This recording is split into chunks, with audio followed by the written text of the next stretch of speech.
Now, Republicans of the U.S. House of Representatives have voted to ask Democrat Ilhan Omar from a high-profile committee, this over remarks which have been widely condemned as anti-Semitic. The House voted 218 to 211 to remove the Democrat lawmaker from the House Foreign Affairs Committee. She's the third Democrat to be stripped of committee assignments by Republicans this year. In the past, Omar had made several comments critical of Israel before entering the Congress and said that Israel had hypnotized the world and urged people to open their eyes to the United States allies' quote-unquote evil doings. She had also suggested that Republican support for Israel was fueled by donations from a pro-Israeli lobby group. She later apologized for her remarks. Members of the Committee on Foreign Affairs represent the United States abroad and are regarded as credible emissaries of American foreign policy.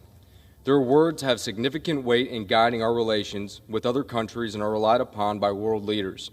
Most importantly, our allies such as Israel, the forever home of the Jewish people.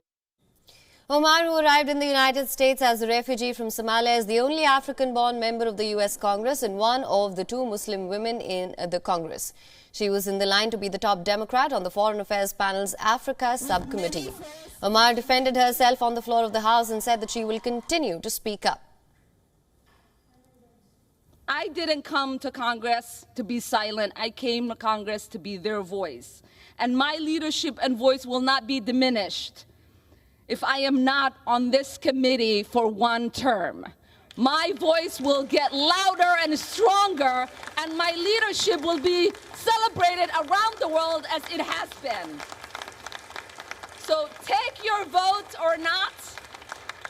I am here to stay, and I am here to be a voice against harms around the world and advocate for a better world. I yield back.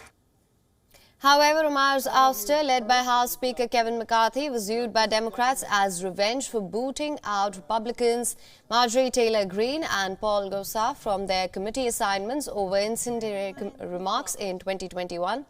However, McCarthy denied that Ilhan Omar's ouster was a tit-for-tat move. We're not removing her from other committees. We just do not believe when it comes to foreign affairs, especially the responsibility of that position around the world with the comments that you make. She shouldn't serve there. But this is what if it was tit for tat, we would have picked people, took them off all committees and said nothing about it. We don't believe in that. Meanwhile, the White House has shown support for Omar by saying that Omar is a highly respected member of the Congress and that she has apologized for her past comments.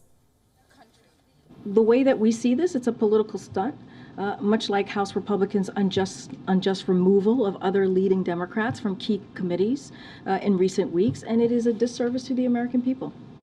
WION is now available in your country. Download the app now. Get all the news on the move.